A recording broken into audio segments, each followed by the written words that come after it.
Hello दोस्तों, आज से हम स्टार्ट कर रहे हैं ज्योग्राफी, जिसमें से हम स्टार्ट करेंगे उसके इंट्रोडक्शन से। हमारे चारों ओर विस्तृत विशाल अंतरिक्ष ब्रह्मांड कहलाता है तथा उसके अंतर्गत सभी पिंडों जैसे सुदूर तारा, ग्रह, उपग्रह के साथ ही पृथ्वी और इस पर मौजूद सभी पदार्थों को सम्मिलित किया जाता है। दूसरे शब्दों में सूक्ष्मतम अणुओं से लेकर महाकाय आकाश गंगाओं तक के सम्मिलित स्वरूप को ब्रह्मांड कहा जाता है। ब्रह्मांड के आकाश एवं सीमा के संदर्भ में अभी पर्याप्त ज्ञान का अभाव है।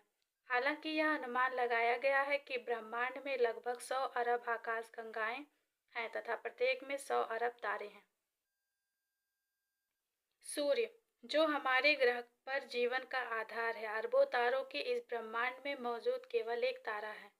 दूसरी ओर पृथ्वी ब्रह्मांड नामक इस विशाल अंतरिक्ष में एक छोटे से बिंदु के समान है।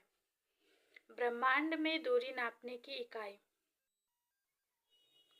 विभिन्न आकाशीय पिंडों, तारों और ग्रहों के बीच अत्यंत विशाल दूरियों को खगोलीय इकाई एस्ट्रोनॉमिकल यूनिट प्रकाश वर्ष और पारसेक में व्यक्त किया जा सकता है। खगोलीय इकाई को पृथ्वी से सूर्य तक की औसत दूरी के रूप में परिभाषित किया गया है। एक खगोलीय इकाई 1.5 × 10⁸ किलोमीटर के बराबर होती है। एक वर्ष में प्रकाश द्वारा तय की गई दूरी को प्रकाश वर्ष कहा जाता है। यह 9.46 × 10⁻12 किलोमीटर की दूरी के बराबर है। पारसेक। पारसेक का प्रयोग खगोलशास्त्र में होता है। इसकी लंबाई त्रिकोणमितीय दिग्भेद पर आधारित है, जो कि तारों के बीच दूरी नापने का प्राचीन तरीका है। यह उस दूरी को बताती है जिस पर पृथ्वी के कक्षा की त्रिज्या 1 सेकंड में वृत्त के कोण को कक्षांतरित करता है। एक पारसेक बराबर लगभग 30.86 पीटामीटर या 3.26 प्रकाश वर्ष या 30.9 ट्रिलियन किलोमीटर की दूरी के बराबर होता है। पृथ्वी 8 ग्रहों में से एक है। ये सभी ग्रह सूर्य के चारों ओर परिक्रमण करते हैं। ब्रह्मांड में मौजूद ये अरबों तारे अंतरिक्ष में समान रूप से वितरित नहीं हैं। ये तारे समूह या समूहों में होते हैं, जिन्हें आकाशगंगा कहते हैं। तारों के समूह को आकाशगंगा कहते हैं।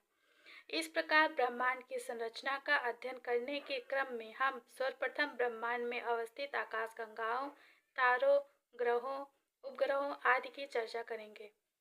ब्रह्मांड की उत्पत्ति। ब्रह्मांड की उत्पत्ति संबंधी सर्वमान्य सिद्धांत बिग बैंग सिद्धांत है, जिसे बिग बैंग थ्योरी के नाम से जानते हैं। इसे विस्तारित ब्रह्मांड परिकल्पना भी कहा जाता है। 1920 ईस्वी में एडविन हब्बल ने प्रमाण दिया कि ब्रह्मांड का विस्तार हो रहा है। समय बीतने के साथ आकाशगंगाएं एक दूसरे से दूर हो रही हैं।